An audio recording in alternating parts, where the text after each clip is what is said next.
it's Steph. Thanks for clicking. This is my third update for Projects and Panning, a Dungeons & Dragons project pan.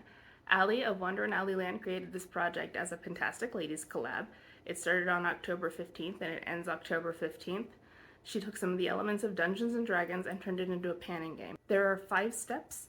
There are race, class, location, monster, and wondrous item. So you're working on 5 products at any given point in time.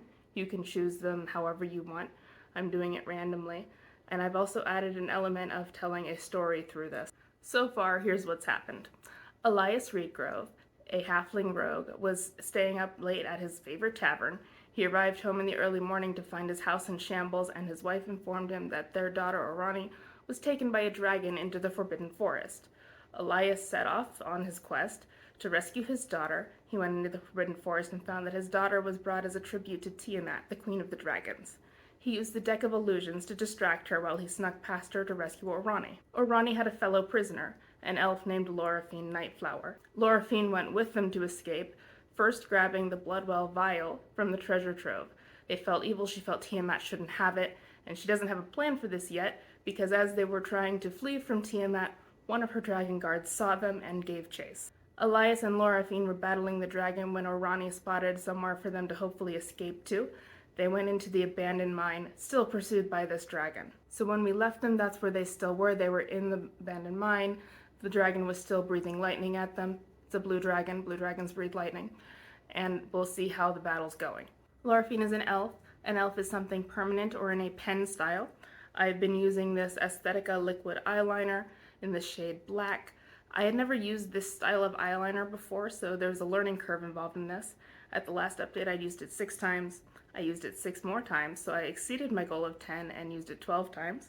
I am getting accustomed to this. The tricky part for this is still trying to keep the eyeliner out of my eyelashes.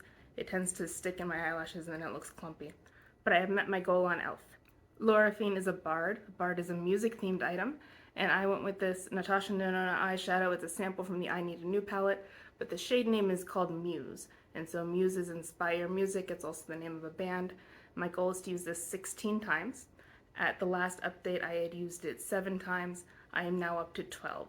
So I have 4 more uses to go to meet my goal for the bard. Now, Loraphine is both elf and bard, so I can't roll Loraphine out because I still haven't met my goal on her class. According to the rules, if you finish either the race or class but not both, you still get to roll in a new item that is a location, monster, or a wondrous item.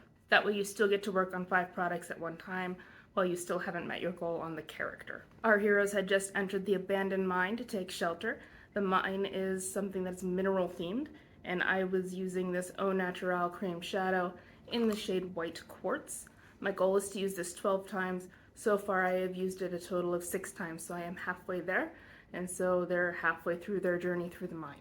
And then there was that pesky dragon. And for a dragon, it's a large item, so I brought in this giant bottle of the It's a 10 Miracle Shampoo plus Keratin. It's a 1 liter size. You can see my markings down there. That bottom one is the newest one. My goal is to use this 17 times. At the last update, I'd used it 9 times. I did get the rest of my 8 uses, and so now a goal has been met on dragon. The dragon has been slain. And Loraphine still has that Bloodwell Vial. And the Bloodwell Vial is an item that is used to make sorcerers more powerful, and it's something red. And so I used this red lip crayon. I don't know what brand this is, but it is red. At the last update, I used it twice. I've used it 3 more times in the last month, so I have a total of 5 uses. My goal is to use it 10 times. Loraphine just hasn't had a chance to think about it while running away from a dragon. I met my goal on 2 items, which means that there are 2 things rolling into this project, and we'll see what happens to our heroes. Loraphine and Elyas have managed to slay the dragon. It now lays blocking the entrance to the abandoned mine. Unfortunately, they don't have much time to rest because the dragon was making a whole lot of noise and they're worried that it attracted the attention of some other dragons. So they don't want to end up trapped there. So they figure that they should probably continue their way through the mine and find another way out. Unfortunately, battling the dragon has made the ground a bit unstable, and Loraphine falls through the crumbling floor and finds herself in the Tomb of the Lost. The Tomb of the Lost is a product that you forgot you owned, and not surprisingly, I couldn't think of something that I forgot I owned off the top of my head. So I looked through some drawers and I couldn't find anything I wanted to work on there, and I looked under the sink and I thought I had something. Then I walked past my dresser, And hiding in plain sight was this perfectly posh hot pepper shebang muscle stick. This is like the hot part of icy hot. So the idea is you rub it on sore muscles and it helps to soothe them.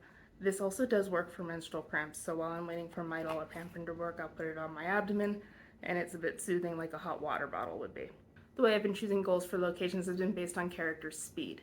So Loraphine has a speed of 30, which is kind of an average speed for characters in Dungeons & Dragons.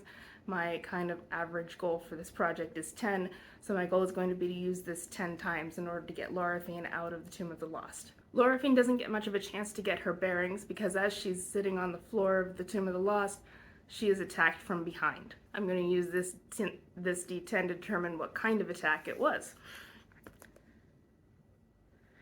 So that was a paralyzing ray. Loraphine finds herself completely unable to move after being hit from behind. And as something comes in front of her, she gets to see what it was. It's the Beholder. A Beholder is a palette and it's no pan left behind style. I'm going to use this quad. I am not going to attempt to say the name of this quad because it's in French, so you're just going to have to read it off of the screen. But this is what it looks like. And so every time I no pan left behind this, what's going to happen is Loraphine's going to get the chance to escape from her paralysis. So in order to escape paralysis, she has to do a saving throw of 16 or higher. Her attribute is really high, so she has a +3 to her rolls. So the roll +3 has to be equal to or more than 16 in order for her to get rid of the paralysis and be able to run. So if I manage to no pan left behind this twice, then in the next update I get 2 rolls to give her 2 chances to escape. So that's all we know for this time. Is Loraphine going to be able to escape the Tomb of the Lost and the Beholder? Are Elyas and Orani going to leave the abandoned mine to go home, or are they going to look for Loraphine? What is Loraphine going to do with this Bloodwell Vial? Maybe next month we'll find out, and I'll see you then. Bye.